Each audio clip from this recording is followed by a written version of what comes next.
ഇന്ന് ഞാൻ നിങ്ങളോട് പറയാൻ പോകുന്നത് കേവലം ഒരു ബിസിനസ് കഥയല്ല, മറിച്ച് നമ്മുടെ രാജ്യത്തിന്റെ സാമ്പത്തിക മാറ്റങ്ങളുടെ കഥ കൂടിയാണ്. ഇന്ത്യക്കാരുടെ മനസ്സിൽ ഒരുപാട് കാലം നിറഞ്ഞു നിന്ന ഒരു ശീതളപാനീയത്തിന്റെ കഥയാണിത്. അതിന്റെ പേരാണ് ക്യാമ്പ കോള. ഒരു കാലത്ത് ഇന്ത്യയിലെ കുട്ടികൾക്കും മുതിർന്നവർക്കും ഏറ്റവും പ്രിയപ്പെട്ട സോഫ്റ്റ് ഡ്രിങ്ക് ആയിരുന്നു അത്. ഇന്ന് ഞാൻ കാമ്പ കോളയുടെ ജനനവും മരണവും അതിന്റെ അത്ഭുതകരമായ ഉയർത്തെഴുന്നേൽപ്പും വിവരിക്കാം.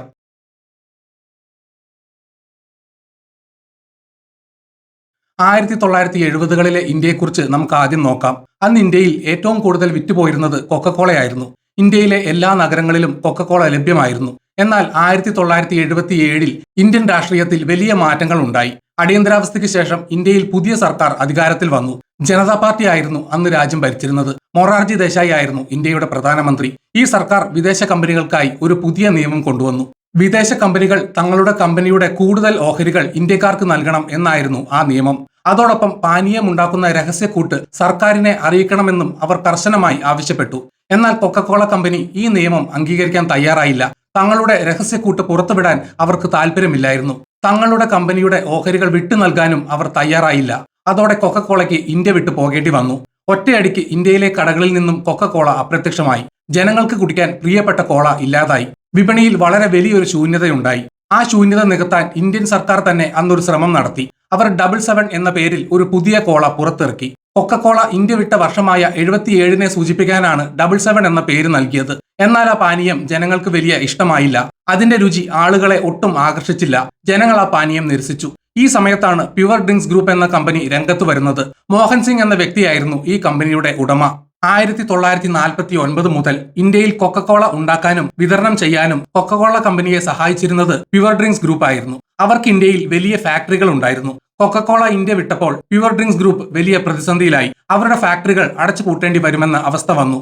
ആയിരക്കണക്കിന് തൊഴിലാളികളുടെ ജോലി നഷ്ടപ്പെടുമായിരുന്നു. അവരുടെ ബിസിനസ് പൂർണ്ണമായും തകരുമെന്ന ഘട്ടമെത്തി. അപ്പോഴാണ് അവർ ഒരു പുതിയ ആശയം കൊണ്ടുവന്നത്. വിദേശികളെ ആശ്രയിക്കാതെ ഇന്ത്യക്കാർക്ക് വേണ്ടി ഒരു പുതിയ പാനീയം സ്വന്തമായി ഉണ്ടാക്കുക. അവരുടെ ഫാക്ടറികളും തൊഴിലാളികളെയും ഉപയോഗിച്ച് പുതിയൊരു ഉൽപ്പന്നം നിർമ്മിക്കാൻ അവർ തീരുമാനിച്ചു. അങ്ങനെയാണ് ക്യാമ്പ കോള ജനിക്കുന്നത്. കൊക്കക്കോളയ്ക്ക് പകരം വെക്കാൻ അവർ ക്യാമ്പ കോള വിപണിയിൽ ഇറക്കി. പൂർണ്ണമായും ഇന്ത്യക്കാരുടെ രുചിക്കനുസരിച്ചാണ് അവർ അത് നിർമ്മിച്ചത്. ക്യാമ്പ കോളയുടെ പരസ്യവാചകം വളരെ ശ്രദ്ധേയമായിരുന്നു. ദി ഗ്രേറ്റ് ഇന്ത്യൻ ടേസ്റ്റ് എന്നായിരുന്നു ആ പ്രശസ്തമായ വാചകം. അതായത് ഇന്ത്യയുടെ മഹത്തായ സ്വന്തം രുചി. ഈ പരസ്യവാചകം ജനങ്ങളുടെ മനസ്സിൽ വലിയ ആവേശമുണ്ടാക്കി. സ്വദേശി ഉൽപ്പന്നങ്ങളെ സ്നേഹിക്കാൻ അന്ന് ജനങ്ങൾ തീരുമാനിച്ചു. ഇന്ത്യക്കാർ ആ പാനീയം ഇരു കൈയും നീട്ടി സ്വീകരിച്ചു. കൊക്കക്കോള പോയ സങ്കടം ഇന്ത്യക്കാർ വളരെ വേഗം മറന്നു. വളരെ കുറഞ്ഞ കാലം കൊണ്ട് തന്നെ ക്യാമ്പ കോള വിപണിയിൽ വലിയ വിജയമായി മാറി. 80കളിൽ ക്യാമ്പ കോള ഇന്ത്യ മുഴുവൻ തരംഗമായി മാറി. ഇതായിരുന്നു ക്യാമ്പ കോളയുടെ യഥാർത്ഥ സുവർണ കാലഘട്ടം. വിവാഹ വീടുകളിൽ ക്യാമ്പ കോള നിർബന്ധമായി മാറി. പാർട്ടികളിലും കുടുംബ ആഘോഷങ്ങളിലും ക്യാമ്പ കോള നിറഞ്ഞു നിന്നു. യുവാക്കൾക്കിടയിൽ ക്യാമ്പ കോള വലിയൊരു ഫാഷനായി മാറി. കോള കുടിക്കാൻ ആളുകൾ കടകൾക്ക് മുന്നിൽ വരി നിന്നു. ഉത്തരേന്ത്യയിൽ ക്യാമ്പ കോളയ്ക്ക് വലിയ സ്വീകാര്യത ലഭിച്ചു. ഡൽഹിയിലും മുംബൈയിലും അവർക്ക് വലിയ ഫാക്ടറികൾ ഉണ്ടായിരുന്നു. ആയിരക്കണക്കിന് ആളുകൾക്ക് അവർ തൊഴിൽ നൽകി. ക്യാമ്പ കോളയ്ക്ക് പുറമെ പുതിയ രുചികളും അവർ പുറത്തിറക്കി. ക്യാമ്പ ഓറഞ്ച്, ക്യാമ്പ ലെമൺ എന്നീ പാനീയങ്ങൾ വിപണിയിലെത്തി. ഇതും ജനങ്ങൾ ആവേശത്തോടെ ഏറ്റെടുത്തു. വളരെ മികച്ച പരസ്യങ്ങൾ നൽകാൻ കമ്പനി പ്രത്യേകം ശ്രദ്ധിച്ചിരുന്നു. പ്രശസ്ത ബോളിവുഡ് നടൻ സൽമാൻ ഖാൻ തന്റെ 16ാം വയസ്സിൽ അഭിനയിച്ച ആദ്യ പരസ്യം ക്യാമ്പ കോളയുടേതായിരുന്നു. ടെലിവിഷൻ പരസ്യങ്ങളിലൂടെയും പത്രപരസ്യങ്ങളിലൂടെയും ക്യാമ്പ കോള ഇന്ത്യക്കാരുടെ മനസ്സിൽ ഒരു വലിയ സ്ഥാനം പിടിച്ചുപറ്റി. 80കളിൽ ഇന്ത്യയിലെ ശീതളപാനീയ വിപണി മുഴുവൻ അടക്കി ഭരിച്ചത് ക്യാമ്പ കോളയും തംസപ്പുമായിരുന്നു. അവർക്ക് ശരിയായ എതിരാളികൾ ഉണ്ടായിരുന്നില്ല. എന്നാൽ 80കളുടെ അവസാനം കാര്യങ്ങൾ പതുക്കെ മാറാൻ തുടങ്ങി. 1991-ൽ ഇന്ത്യൻ സാമ്പത്തിക രംഗത്ത് വലിയ മാറ്റങ്ങൾ ഉണ്ടായി. പ്രധാനമന്ത്രി PV നരസിംഹറാവുവിന്റെ സർക്കാർ പുതിയ സാമ്പത്തിക നയങ്ങൾ കൊണ്ടുവന്നു. ഇന്ത്യ തങ്ങളുടെ വിപണി വിദേശ കമ്പനികൾക്കായി വീണ്ടും തുറന്നു കൊടുത്തു. ഈ പുതിയ നയത്തിന് ലിബറലൈസേഷൻ എന്ന് പറയുന്നു. ഇതോടെ വിദേശ കമ്പനികൾ വീണ്ടും ഇന്ത്യയിലേക്ക് വരാൻ തുടങ്ങി. ആദ്യം പെപ്സി ഇന്ത്യയിലെത്തി. തൊട്ടു പിന്നാലെ വർഷങ്ങൾക്ക് ശേഷം കൊക്കക്കോളയും ഇന്ത്യയിലേക്ക് മടങ്ങിയെത്തി. ഇത് ക്യാമ്പ കോളയ്ക്ക് നേരിട്ട ഏറ്റവും വലിയ തിരിച്ചടിയായി മാറി. വിദേശ കമ്പനികളുടെ കയ്യിൽ അതിഭീമമായ പണമുണ്ടായിരുന്നു. അവർ വലിയ തുക മുടക്കി പരസ്യങ്ങൾ നൽകി. കടകളിൽ പാനീയങ്ങൾ തണുപ്പിച്ചു വെക്കാൻ കടയുടമകൾക്ക് അവർ വലിയ ഫ്രിഡ്ജുകൾ തികച്ചും സൗജന്യമായി നൽകി. ഗ്രാമങ്ങളിലെ ചെറിയ കടകളിൽ പോലും അവർ ഈ ആധുനിക സൗകര്യം വേഗത്തിലെത്തിച്ചു. സിനിമാ താരങ്ങളെയും പ്രശസ്തരായ ക്രിക്കറ്റ് കളിക്കാരെയും വെച്ച് വിദേശ കമ്പനികൾ പരസ്യം ചെയ്തു. ടെലിവിഷൻ ചാനലുകളിൽ മുഴുവൻ പെപ്സിയുടെയും കൊക്കക്കോളയുടെയും പരസ്യങ്ങൾ നിറഞ്ഞു നിന്നു. ഈ ഭീമൻ കമ്പനികളോട് മത്സരിക്കാൻ ക്യാമ്പ കോളയ്ക്ക് കഴിഞ്ഞില്ല. ക്യാമ്പ കോളയ്ക്ക് ഇത്രയും വലിയ പരസ്യങ്ങൾ നൽകാൻ പണമില്ലായിരുന്നു. കടകളിൽ സൗജന്യമായ ഫ്രിഡ്ജുകൾ നൽകാനും അവർക്ക് കഴിഞ്ഞില്ല.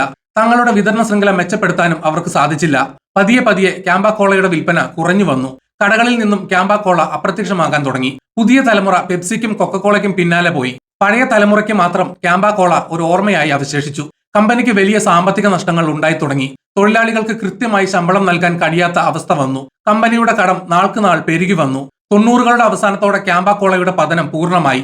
2000 ആണ്ടോടെ ക്യാമ്പ-കോളയുടെ ഡൽഹിയിലെ പ്രധാന ഫാക്ടറികൾ അടച്ചുപൂട്ടി. കമ്പനിയുടെ വലിയ ഓഫീസുകൾ പ്രവർത്തനം അവസാനിപ്പിച്ചു. ഹരിയാനയിൽ മാത്രം വളരെ കുറച്ച് കുപ്പികൾ ഉണ്ടാക്കിയിരുന്നത് പിന്നീട് പൂർണ്ണമായും നിന്നുപോയി. അങ്ങനെ ഇന്ത്യക്കാരുടെ പ്രിയപ്പെട്ട ക്യാമ്പ-കോള ചരിത്രത്തിന്റെ താളുകളിൽ എന്നേക്കുമായി മറഞ്ഞുപോയി എന്ന് എല്ലാവരും കരുതി. നീണ്ട 20 വർഷത്തോളം ഇന്ത്യക്കാർ ക്യാമ്പ-കോളയെക്കുറിച്ച് കേട്ടിട്ടേയില്ല. വിപണിയിൽ കൊക്കക്കോളയും പെപ്സിയും മാത്രം രാജാക്കന്മാരായി വാണു. എന്നാൽ ക്യാമ്പ-കോളയുടെ കഥ അവിടെ തീർന്നില്ല. വർഷങ്ങൾ പലത് കടന്നുപോയി. 2022 ഒരു വലിയ വാർത്ത പുറത്തു വന്നു. ഇന്ത്യയിലെ ഏറ്റവും വലിയ ബിസിനസ് ഗ്രൂപ്പായ റിലയൻസ് ഇൻഡസ്ട്രീസ് ക്യാമ്പ-കോളയെ വാങ്ങി എന്നതായിരുന്നു ആ വാർത്ത. മുകേഷ് അംബാനിയുടെ നേതൃത്വത്തിലുള്ള റിലയൻസ് ഗ്രൂപ്പ് വളരെ കൃത്യമായ ഒരു പദ്ധതി തയ്യാറാക്കിയിരുന്നു. വെറും 22 കോടി രൂപയ്ക്കാണ് റിലയൻസ് ക്യാമ്പ-കോളയെ സ്വന്തമാക്കിയത്. റിലയൻസ് കൺസ്യൂമർ പ്രൊഡക്ട്സ് എന്ന അവരുടെ പുതിയ കമ്പനിയാണ് ഈ ചരിത്രപരമായ ഇടപാട് നടത്തിയത്. പഴയ തലമുറയുടെ സുന്ദരമായ ഓർമ്മകളെ വീണ്ടും ഉണർത്താൻ റിലയൻസ് തീരുമാനിച്ചു. അതോടൊപ്പം പുതിയ തലമുറയ്ക്ക് മികച്ച ഒരു പാനീയം നൽകാനും അവർ പദ്ധതി തയ്യാറാക്കി. ഒരു വമ്പൻ തിരിച്ചുവരവിന് അവർ അണിയറയിൽ ഒരുക്കങ്ങൾ നടത്തി. 2023 റിലയൻസ് ക്യാമ്പ-കോളയെ വീണ്ടും ഇന്ത്യയുടെ വിപണിയിൽ ഗംഭീരമായി അവതരിപ്പിച്ചു. പുതിയ ആകർഷകമായ കുപ്പികളിൽ പുതിയ രൂപത്തിൽ ക്യാമ്പ-കോള ശക്തമായി തിരിച്ചെത്തി. ക്യാമ്പ-കോള, ക്യാമ്പ ഓറഞ്ച്, ക്യാമ്പ ലെമൺ എന്നിങ്ങനെ 3 രുചികളിലാണ് പാനീയങ്ങൾ ഇറക്കിയത്. ആന്ധ്രാപ്രദേശ്, തെലങ്കാന എന്നീ സംസ്ഥാനങ്ങളിലാണ് അവർ ആദ്യം വിൽപ്പന തുടങ്ങിയത്. പിന്നീട് ഇന്ത്യ മുഴുവൻ ക്യാമ്പ-കോള എത്തിക്കാൻ റിലയൻസ് വളരെ വേഗത്തിൽ ശ്രമം തുടങ്ങി.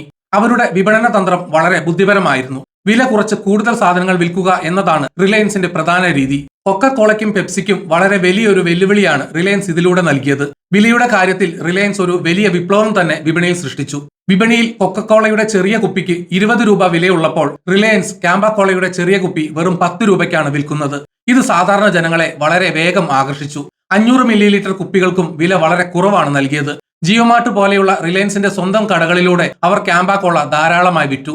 ഗ്രാമങ്ങളിലെ ചെറിയ പലചരക്ക് കടകളിലും ക്യാമ്പ-കോള എത്തിക്കാൻ അവർ വലിയ വിതരണ ശൃംഖല ഉണ്ടാക്കി. വില കുറവായതിനാൽ സാധാരണക്കാർ ക്യാമ്പ-കോള കൂടുതലായി വാങ്ങാൻ തുടങ്ങി. കടയുടമകൾക്കും റിലയൻസ് മറ്റ് കമ്പനികളെക്കാൾ കൂടുതൽ ലാഭം നൽകി. അതുകൊണ്ട് കടയുടമകളും ക്യാമ്പ-കോള ഉപഭോക്താക്കൾക്ക് നൽകാൻ വലിയ താല്പര്യം കാണിച്ചു. ഇത് കമ്പനിയുടെ വിൽപ്പന വളരെ വേഗം വർദ്ധിപ്പിച്ചു. തങ്ങളുടെ പാനീയം എല്ലാവരിലും എത്തിക്കാൻ റിലയൻസ് വലിയ പരസ്യങ്ങളും നൽകി തുടങ്ങി. ക്രിക്കറ്റ് മത്സരങ്ങൾക്കിടയിൽ വലിയ തുക മുടക്കി അവർ ക്യാമ്പ-കോളയുടെ പരസ്യം നൽകി. IPL മത്സരങ്ങളുടെ പ്രധാന സ്പോൺസർമാരായി അവർ മാറി. വലിയ സിനിമാ താരങ്ങളെ വെച്ച് അവർ പുതിയ പരസ്യങ്ങൾ എടുത്തു. വഴിയോര കച്ചവടക്കാർക്ക് ഭക്ഷണത്തോടൊപ്പം ക്യാമ്പ-കോള നൽകാൻ അവർ പ്രത്യേക ഓഫറുകൾ നൽകി. ബീഹാറിലും പശ്ചിമ ബംഗാളിലും ഈ തന്ത്രം വലിയ വിജയം കണ്ടു. ഈ തന്ത്രങ്ങളെല്ലാം വളരെ വേഗം ഫലം കണ്ടു. പഴയ ആളുകൾ അവരുടെ കുട്ടിക്കാലത്തെ ഓർമ്മകൾ പുതുക്കാൻ ക്യാമ്പ-കോള വാങ്ങി. പുതിയ തലമുറ മികച്ച രുചിയും വിലക്കുറവും കണ്ട് ക്യാമ്പ-കോള സ്ഥിരമായി വാങ്ങി. വളരെ കുറഞ്ഞ കാലം കൊണ്ട് തന്നെ ക്യാമ്പ-കോള വിപണിയിൽ വലിയൊരു തുകയുടെ വിൽപ്പന നടത്തി. 1000 കോടി രൂപയുടെ വിൽപ്പന എന്ന വലിയ നേട്ടം അവർ വളരെ വേഗം സ്വന്തമാക്കി. ഇത് കൊക്കക്കോളയെയും പെപ്സിയെയും ശരിക്കും ഞെട്ടിച്ചു. കൊക്കക്കോളയ്ക്കും പെപ്സിക്കും ഇപ്പോൾ വില കുറയ്ക്കാൻ കഴിയാത്ത അവസ്ഥയാണ്. വില കുറച്ചാൽ അവരുടെ കടയുടമകൾക്ക് ലാഭം കുറയും. അത് അവർക്ക് വലിയ പ്രശ്നങ്ങൾക്ക് കാരണമാകും. ഈ സാഹചര്യം റിലയൻസ് വളരെ കൃത്യമായി ഉപയോഗിക്കുന്നു. സ്വന്തമായി പുതിയ ഫാക്ടറികൾ ഇന്ത്യയുടെ പല ഭാഗത്തും റിലയൻസ് ഇപ്പോൾ തുറക്കുകയാണ്. ഉൽപാദനം വർദ്ധിപ്പിച്ച് ഇന്ത്യയിലെ എല്ലാ ഗ്രാമങ്ങളിലും ക്യാമ്പ-കോള എത്തിക്കാനാണ് അവരുടെ ലക്ഷ്യം. ഇന്ന് ഇന്ത്യയിലെ ശീതളപാനീയ വിപണിയിൽ വലിയൊരു വാണിജ്യ യുദ്ധമാണ് നടക്കുന്നത്. ഒരു വശത്ത് പതിറ്റാണ്ടുകളായി വിപണി ഭരിക്കുന്ന ലോകത്തെ ഏറ്റവും വലിയ കമ്പനികളായ കൊക്കക്കോളയും പെപ്സിയും നിലയുറപ്പിക്കുന്നു. മറുവശത്ത് ഇന്ത്യയുടെ സ്വന്തം കമ്പനിയായ റിലയൻസും ഇന്ത്യക്കാരുടെ വികാരമായ ക്യാമ്പ-കോളയും പോരാടുന്നു. വിദേശ കമ്പനികൾക്ക് ഇതൊരു വലിയ ഭീഷണിയാണ് സൃഷ്ടിച്ചിരിക്കുന്നത്. വരും വർഷങ്ങളിൽ റിലയൻസ് വിപണിയിൽ വലിയ മുന്നേറ്റം നടത്തുമെന്ന് സാമ്പത്തിക വിദഗ്ധർ ഉറപ്പിച്ചു പറയുന്നു. ക്യാമ്പ-കോളയുടെ ഈ കഥ വളരെ അത്ഭുതപ്പെടുത്തുന്ന ഒന്നാണ്. ഒരു കാലത്ത് വിപണി ഭരിച്ച ഒരു ബ്രാൻഡ് പൂർണ്ണമായും തകർന്നുപോയി എന്ന് എല്ലാവരും വിശ്വസിച്ചു. എന്നാൽ വർഷങ്ങൾക്ക് ശേഷം മറ്റൊരു വലിയ കമ്പനിയുടെ കൈപിടിച്ച് അത് വീണ്ടും ഉയർത്തെഴുന്നേറ്റു. ബിസിനസ് ലോകത്ത് പഠിക്കാൻ കഴിയുന്ന വലിയൊരു പാഠമാണിത്. ഒരു നല്ല ഉൽപ്പന്നത്തിനും ജനങ്ങളുടെ മനസ്സിലെ സ്നേഹത്തിനും ഒരിക്കലും മരണമില്ല എന്ന് ഈ സംഭവങ്ങൾ നമ്മെ പഠിപ്പിക്കുന്നു. മികച്ച തന്ത്രങ്ങൾ ഉണ്ടെങ്കിൽ എന്തിനേയും തിരികെ കൊണ്ടുവരാമെന്ന് റിലയൻസ് തെളിയിച്ചു. പഴയ പ്രതാപത്തോടെ ക്യാമ്പ-കോള വീണ്ടും ഇന്ത്യക്കാരുടെ ജീവിതത്തിലേക്ക് മടങ്ങി വരികയാണ്. ദി ഗ്രേറ്റ് ഇന്ത്യൻ ടേസ്റ്റ് എന്ന പഴയ മുദ്രാവാക്യം പുതിയ തലമുറയും ആവേശത്തോടെ ഏറ്റെടുക്കുന്നു. പരാജയങ്ങളിൽ തളരാതെ വീണ്ടും കുതിച്ചുയരാൻ കഴിയുമെന്നതിന്റെ വലിയ ഉദാഹരണമാണ് ക്യാമ്പ-കോള. നമ്മുടെ സ്വന്തം ഉൽപ്പന്നങ്ങളെ സ്നേഹിക്കാൻ ഈ ചരിത്രം നമ്മെ എപ്പോഴും ഓർമ്മിപ്പിക്കുന്നു. വീഡിയോ കണ്ട എല്ലാവർക്കും നന്ദി.